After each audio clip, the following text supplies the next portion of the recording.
भाई और बहनों, दाढ़ी मूछ वाला कोई परमात्मा नहीं है, और ना उस कबीर भगवान के कोई दाढ़ी मूछ है, ध्यान रखना। अरे उसको तो युवा कबीर की संज्ञा दी गई है, युवा कबीर।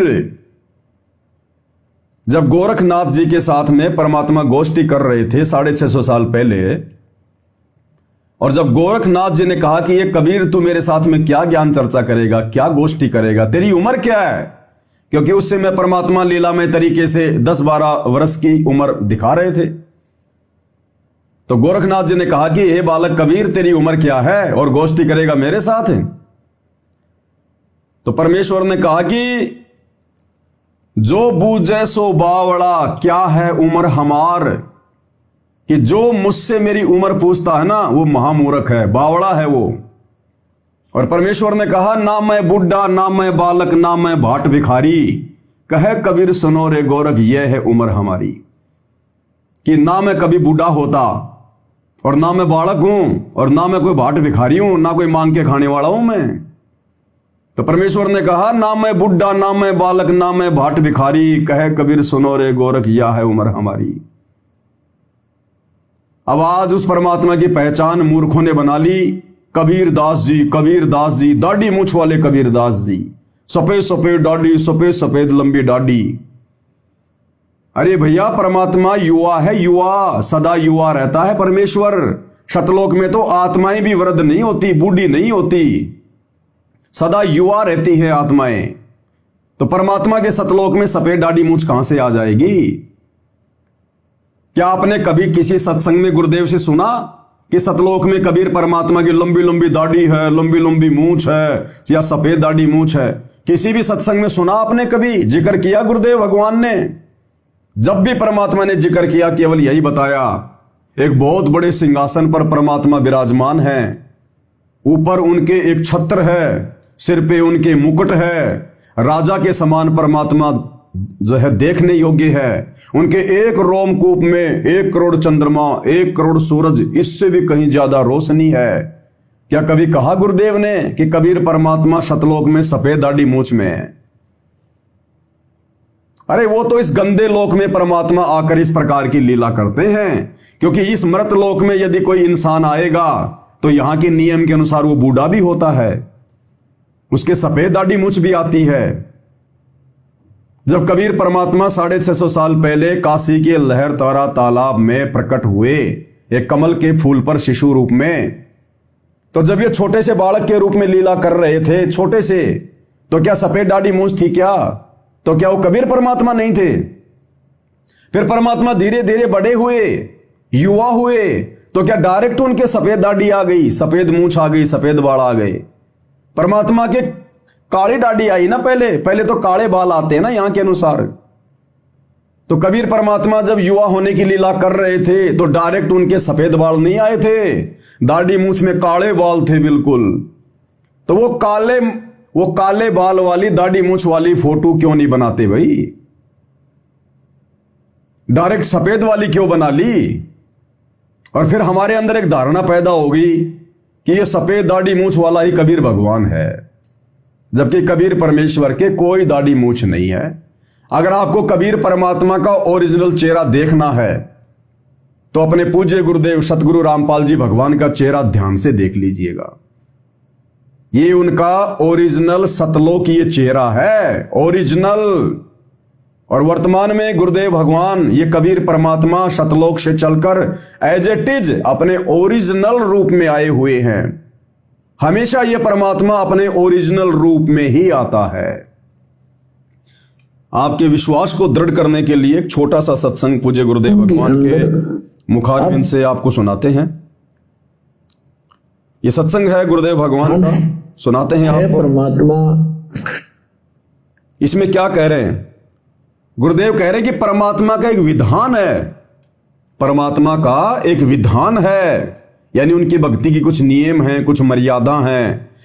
और सतलोक में सिंहासन है, परमेश्वर के शीश पर मुकुट है, छत्र है ऊपर, और एज इट इज रूप में, ये एज इट इज रूप है ना, ये ध्यान से सुनना। गुरुदेव कह रहे हैं वो परमात्मा अपने तेज पुंज के नूरी शरीर को हल्का करके एज इट इज रूप में नीचे आता है। अपनी शक्ल चेंज नहीं करता परमात्मा, एज इट इज रूप में आता है। काल को धोखा देने के लिए अपने बेटे का रूप बना लेगा, जो मर्जी कर लेगा, लेकिन इस गंदे लोक में जब परमात्मा आते हैं, प्रकट होते हैं, तो अपने एज इट इज सतलोकी रूप में प्रकट होते हैं। काल और दुर्गा नहीं पहचान पाते, उनको दिखाई नहीं देते। जिस प्रकार, क्योंकि परमेश्वर तो अनंत करोड़ सिद्धियों के स्वामी है, वो किसको क्या दिखाएंगे, किसको क्या नहीं दिखाएंगे, वो तो उनके ऊपर है। जैसे 650 साल पहले जब कबीर परमात्मा को सिकंदर लोधी जनता के दबाव में आकर काशी से बेड़ियों में जकड़कर दिल्ली ले आए खूनी हाथी के आगे मरवाने के लिए, तो उस समय परमेश्वर ने क्या किया, उस पीलवान को जो हाथी के ऊपर बैठा हुआ था, उस पीलवान को परमात्मा ने सिंह रूप दिखा दिया, शेर का रूप। हाथी को नहीं दिखाया, बाकी लोगों को तो वो कबीर जी दिखाई दे रहे हैं, और उस महावत को सिंह रूप दिखा दिया परमात्मा ने, और महावत हाथी से नीचे कूद के भाग गया डर के। उसके बाद परमात्मा ने शेर को भी दिखा, उसको हाथी को भी सिंह रूप दिखा दिया। जब महावत उसको दुखी करने लगा, परेशान करने लगा, तो परमात्मा ने उस हाथी को सिंह रूप दिखाया। उसके बाद में परमात्मा ने सिकंदर लोधी को सिंह रूप दिखाया। बाकी लोगों को नहीं दिखाई दे रहे थे, बाकी लोगों को तो बेड़ियों में जकड़े हुए वो कबीर जी दिखाई दे रहे थे, नहीं दिखाई दिए उनको। तो ये तो परमेश्वर की लीला के ऊपर है, उनकी मौज के ऊपर है। वो दुर्गा और काल को अपना क्या रूप दिखाते हैं, और उसी समय आप और हमें क्या रूप दिखाई दे रहा है। तो गुरुदेव भगवान कह रहे हैं कि जब वो परमात्मा इस पृथ्वी पर आता है अपने तेज पुंज के शरीर को हल्का करके, तो अपने एज इट इज रूप में आता है, एज इट इज रूप में, यानी जैसा उनका सतलोक में रूप है, उसी रूप में परमात्मा आते हैं। तो आज वर्तमान में हम अपने गुरुदेव भगवान को परमात्मा मानते कि नहीं मानते? साक्षात कबीर भगवान मानते हैं कि नहीं मानते? क्योंकि उनके अलावा तो कोई सतज्ञान का एक शब्द भी अपने मुंह से नहीं निकाल सकता। इस काल के लोक में सत्संग का एक शब्द कोई नहीं निकाल सकता। तो आज एज इट इज रूप में धरती पर सतगुरु रामपाल जी के रूप में कबीर भगवान प्रकट हैं, क्योंकि गुरुदेव कह रहे हैं वो परमात्मा अपने एज इट इज रूप में आते हैं। एज इट इज मतलब जैसे का तैसा, कोई बदलाव नहीं, कोई चेंजमेंट नहीं, केवल अपने उस नूरी तेजोमय रूप को हल्का करते हैं। तो एज इट इज का मतलब जैसे आज हमें हमारे गुरुदेव भगवान दिखाई दे रहे हैं, सतलोक में भी ये परमात्मा एक रूप में एज इट इज बैठा हुआ है। तो ध्यान से सुनना है सत्संग को भाई और बहनों। तो परमात्मा का एक विधान है, परमात्मा उसी विधान अनुसार अपने सब कार्य करते हैं। परमेश्वर सतलोक में रहते हैं, जिसको गीता जी में शाश्वत स्थान कहा है, सनातन परमधाम कहते हैं। और वहां परमात्मा मनुष्य दृश्य है, एक सिंहासन पर विराजमान है। एक बहुत बड़ा गुम्बद है परमात्मा के ऊपर, बहुत बड़ा एक मंदिर नुमा आकार का, उसके सेंटर में परमात्मा का सिंहासन है। उसके ऊपर मुकुट धारण करके परमात्मा बैठे हैं। सिर पर छत्र है दाता का, श्वेत छत्र है। और फिर यहां जब आते हैं अपने, वहां परमात्मा के रूप एक रोमकूप में करोड़ सूर्य मिला दे, करोड़ चंद्रमा, इनकी रोशनी भी फीकी पड़े, इतना नूर है दाता का। यहाँ आते हैं तो शोभा को कम कर लेते हैं, हल्का तेज पुंज का शरीर बना लेते हैं, सरल करके आते। यदि वो इसी रूप में यहाँ आ जाए तो हमारी चरम दृष्टि देख नहीं सकती, जैसे उल्लू सूर्य को नहीं देख सकता। इसलिए परमात्मा एक अपने तेज पुंज का हल्का शरीर बनाकर आते हैं। और वो मनुष्य दर्श तो है ही, अपने एज इट इज रूप में हमसे मिलते हैं, बातें करते हैं, लेकिन हमारे को अपने एज इट इज रूप में यहां आते हैं, हमसे मिलते हैं, हमसे बातें करते हैं, केवल अपने तेज को हल्का करते हैं, अपने नूर को हल्का करते हैं, अन्यथा हम उनको देख ही नहीं पाएंगे। हम दोपहर के समय में एक सूर्य की तरफ नहीं देख सकते, और जिस परमेश्वर के एक बाल में 1 करोड़ सूरज, 1 करोड़ चंद्रमा, इससे भी ज्यादा रोशनी, तो पूरी बॉडी में 3.5 करोड़ बाल होते हैं, 3.5 करोड़ रोमकूप। तो बताओ, अगर वो परमात्मा एज इट इज आ जाए अपने उसी रूप में, तेजोमय रूप में, हम कैसे देखेंगे उनको? तो गुरुदेव कह रहे हैं वो परमात्मा अपने तेजोमय रूप को हल्का करता है और एज इट इज परमात्मा यहां आता है, एज इट इज। तो आज परमात्मा एज इट इज आए हुए हैं, एज इट इज, जिस रूप में परमात्मा सतलोक में बैठे रहते हैं। तो आज जिस रूप में आप और हम अपने गुरुदेव भगवान को देख रहे हैं, जिस शकल में देख रहे हैं, ये उनका एज इट इज सतलोकीय रूप है, सतलोकीय रूप। तो गुरुदेव कह रहे हैं एज इट इज तो है ही, अपने एज इट इज रूप में हमसे मिलते हैं, बातें करते हैं, लेकिन हमारे को ज्ञान गलत प्राप्त होता है, परमात्मा की डेफिनेशन गलत होती है, हमारे हमने ग्रहण कर रखी होती है। इसलिए हम भगवान को निराकार मानते रहते हैं और साधु उनको संत मान करके ही हम उनको हरि कर देते थे। तो सुना भाई और बहनों आपने किस प्रकार से गुरुदेव भगवान अपने सत्संगों में अपनी पहचान के विषय में संकेत करते हैं, और इन संकेतों को समझना ही तत्व भेद है, तत्व भेद। और इस तत्व भेद की दया स्वयं गुरुदेव अपनी कुछ एक विशेष आत्माओं पर करते हैं, सबके ऊपर नहीं करते। तत्व भेद एक न्यारा रे साधु भाई, तत्व भेद एक न्यारा शब्द है ना गुरुदेव भगवान का। तत्व भेद एक न्यारा रे साधो भाई, तत्व भेद एक न्यारा, तत्व भेद एक न्यारा रे साधो भाई, तत्व भेद एक न्यारा। समझेगा कोई गुरुमुख प्यारा, तत्व भेद एक न्यारा। समझेगा कोई गुरुमुख प्यारा, तत्व भेद एक न्यारा।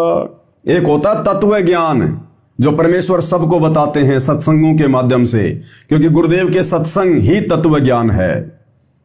और उसके बाद एक होता तत्व भेद, यानी उस तत्व ज्ञान में से सार निष्कर्ष निकालना। तो ये परमात्मा उन्हीं आत्माओं पर रजा करते हैं जो उनकी विशेष प्यारी आत्मा होती हैं, जो अधिकारी हंस होते हैं। वही जान पाते हैं, पहचान पाते हैं, उस तत्व भेद की उन पे दया होती है। गुरुदेव कहते हैं ना कि सब सुमरे अपने अनुमाना, तो गति लखी न जाए, और कहे कबीर कृपया कर जन पर, ज्यों की त्यों समझाए। और क्या होता है तत्व भेद? एक छोटा सा आपको सत्संग सुनाता हूं गुरुदेव का। इस शब्द से पहले गुरुदेव भगवान क्या कह रहे हैं, आदरणीय गरीबदास जी का उदाहरण देकर, कि पहले आप ये सुन लीजिए थोड़ा सा, कि वो परमात्मा वो कथा क्या सुना रहे होते हैं, और उस कथा के माध्यम से समझा कोई और बात रहे होते हैं। यानी तत्वदर्शी संत के सत्संग सामान्य नहीं होते। पहली बात तो तत्वदर्शी संत के सत्संगों को समझना भी महाभारत है। आप गीता, वेद, कुरान, बाइबल समझ सकते हो, लेकिन तत्वदर्शी संत जब सत्संग करता है तो बड़े सांकेतिक होते हैं, बड़े गूढ़ रहस्य युक्त होते हैं। उनको समझना बहुत बड़ी महाभारत है। तो गुरुदेव आदरणीय गरीबदास जी का उदाहरण देकर कह रहे हैं, क्योंकि गरीबदास जी ने भी एक तत्वदर्शी संत की भूमिका निभाई थी। क्योंकि गुरुदेव बार बार अगर अपने लिए कहें, अपने विषय में कहें, तो हम इतना जल्दी विश्वास नहीं कर पाते। इसलिए परमात्मा दूसरों के ऊपर उदाहरण देकर ही हमें ज्ञान समझाते हैं। तो गरीबदास जी का उदाहरण देकर गुरुदेव समझा रहे हैं कि गरीबदास जी बंदी छोड़ वो कथा कुछ और सुना रहे होते थे, और उस कथा के माध्यम से समझा कोई और बात रहे होते थे। देखना, ध्यान से सुनिएगा। बंदी छोड़ की वाणी के अंदर वो रहस्य छुपा हुआ है, जो कि आम भक्त, आम संत के बस की बात नहीं कि इसमें से वो रहस्य को निकाल सके। उनकी अपनी कृपा जिस पर हो जाती है, वही इस बात को ढूंढ सकता है कि सतगुरु महाराज इस वाणी के माध्यम से हमें क्या समझाना चाहते हैं। कथा कोई सुना रहे हैं और उसके अंदर समझा कोई और बात रही है। बंदी छोड़ की वाणी के कथा एक क्या कह रहे हैं गुरुदेव कि बंदी छोड़ कथा कुछ और सुना रहे होते हैं और उस कथा के माध्यम से समझा कोई और बात रहे होते हैं। तो बताओ भाई और बहनों, आज सतगुरु रामपाल जी परमेश्वर जी भी तो तत्वदर्शी संत की भूमिका निभा रहे हैं। आज हम भी तो अपने गुरुदेव को बंदी छोड़ कहते हैं। तो जब ये बंदी छोड़ सत्संग करेंगे तो क्या सामान्य होंगे? क्या आम भगत भाई बहन समझ जाएंगे? नहीं समझ पाएंगे। इसीलिए परमात्मा साध संगति को महत्व देते हैं कि साध संगति हरि भक्ति बिन कोई न उतरे पार, और निर्मल आदि अनादि है गंदा सब संसार। साध संगति और हरि भक्ति बिन कोई न उतरे पार। तो हरि की भक्ति तो हमें मिल गई। हरि कौन? कबीर परमात्मा। कबीर परमात्मा कौन? सतगुरु रामपाल जी। और उनकी भक्ति जो उन्होंने आज आकर हमें दी है, सत्संग दे दिए, 3 समय की आरती दे दी, मंत्र जाप दे दिए, 5 यज्ञ बता दी, धर्म कर्म की जानकारी दे दी। तो यह है हरि की भक्ति, क्योंकि हरि हमारे गुरुदेव भगवान है। हरि कोई विष्णु जी नहीं है। ये त्रिलोकीय विष्णु का नाम जो हरि पड़ा हुआ है ना, ये तो काल ने हमें भ्रमित करने के लिए इस प्रकार के उपमात्मक नाम अपने बेटों के रख दिए। ब्रह्म, ब्रह्मा, विष्णु, महेश, सदाशिव, महादेव, ये सारे नाम इस कबीर परमात्मा के उपमात्मक जो है वो पदवियों के नाम है। और इस काल ने हमें भ्रमित करने के लिए सारे नाम अपने बेटों के रख दिए।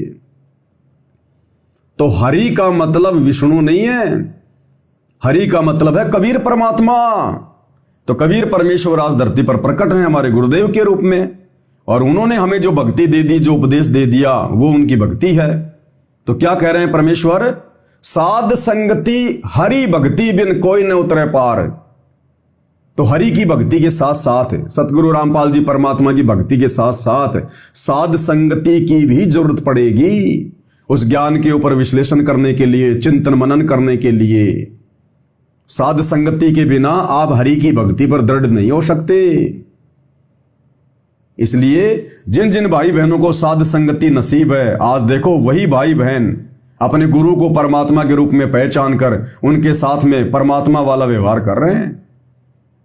और जिनको साध संगति प्राप्त नहीं हुई, कुसंगति प्राप्त हो गई सतलोक आश्रम मैनेजमेंट वालों की, आज देखो वो कैसे मंत्रियों की रैलियों में धक्के खाते फिर रहे हैं, परशुराम की जयंती में धक्के खाते फिर रहे हैं, नकली कबीर पंथियों के यहां सिरसा में कबीर जयंतियां मना रहे हैं, दुनिया भर का पाखंड कर रहे हैं, क्योंकि उनको हरि की भक्ति के साथ साथ साध संगति प्राप्त नहीं हुई।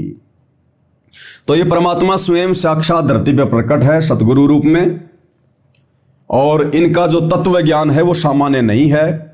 और उसके बाद तत्व भेद उसका तो कहना ही क्या है। वो तो परमात्मा अपनी विशेष आत्माओं पर, जिनको परमात्मा ने इस काल के गंदे लोक से निकालकर सतलोक ले जाना होता है, परमात्मा जिनको चुन लेते हैं, उन्हीं आत्माओं के ऊपर परमात्मा तत्व भेद की दया करते हैं।